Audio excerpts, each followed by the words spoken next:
ගාලුපාරෙන් කටුබැද්ද මන්සන්දියේ සිට මොරටු විශ්වවිද්‍යාලයේ පසුකර පිළියන්දල දෙසට ගමන් කරද්දී දෙපස ඉවුරු සරුකරමින් ගලා යන බොල්ගොඩ නදියෙන් එතෙර කරවන බොල්ගොඩ පාලම මතින් මදතුරක් ප්‍රධාන මාර්ගයෙන් හැරී ගිය කල නාගරික පරිසරයෙන් කිලිටු වූ අපූර්ව පරිසරයක ඉදිවී ඇති සුබෝධී පූර්ණ අධ්‍යාපන ආයතනයට පිවිසිය හැක.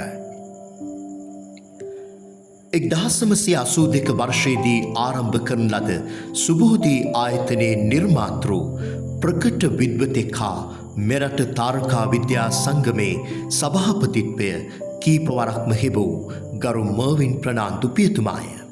එතුමන්ගේ සංකල්පයකට අනුව අධ්‍යාත්මිකත්වය හා ස්වභාව සෞන්දර්යයේ සම්මිශ්‍රණයක් ලෙස සුබෝධී ආයතනයේ අනන්‍ය වූ සැලැස්මේ හිමිකරු දෙස්විදෙස් සුපත්තල වාස්තු විද්‍යාඥයෙකු ජෙෆ්රි බාවා මහතායි.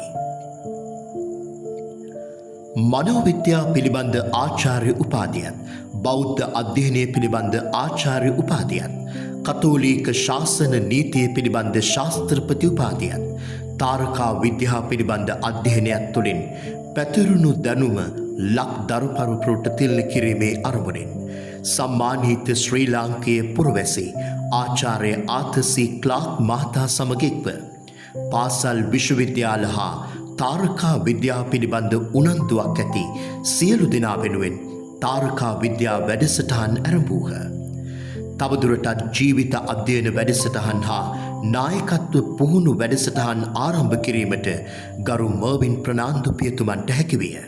එම වැඩසටහන් තුළින් ස්වයන් අවබෝධය ඇති පිරුණු මිනිසුන් අනාගතයට බිහි කිරීම සඳහා සප්ත පියවර හඳුන්වා දුන් එතුමන් ස්වයන් අවබෝධය, පෞරුෂ සංවර්ධනය, මානව කරුත්වය, ලිංගිකත්වය, මානව සම්බන්ධතා, සමාජ වගකීම් හා සමාජ මාධ්‍ය, අධ්‍යාත්මිකත්වය යන මූලික තේමා යටතේ නව යොවුන් වියේ දරුවන්ගේ ජීවිතයට ආමන්ත්‍රණය කළහ.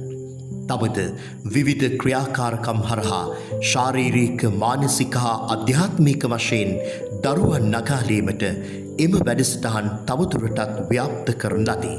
130 දෙනෙකුට පමණ නේවාසික පුහුණු පාඨමාලා පැවැත්වීමට පහසුකම් වලින් සමන්විත කාමර පද්ධතියකුත් 350කට පමණ අසුන් පැනවිය හැකි රඟහලකින් හා දේශන ශාලා පහසුකම් වලින්ද අපූර්ව අනන්‍ය වාස්තු විද්‍යාත්මක සැලැස්මක් අනුව ගොඩනැගුණු පහසුකම් වලින් සමන්විත ආපන ශාලාවකින්ද සමන්විත සුබෝධිය වර්තමානයේ තුල දරුවන් වෙනුවෙන් සුවිශේෂී මාහැඟි සේවාවක් ඉටු කරමින් සිටී.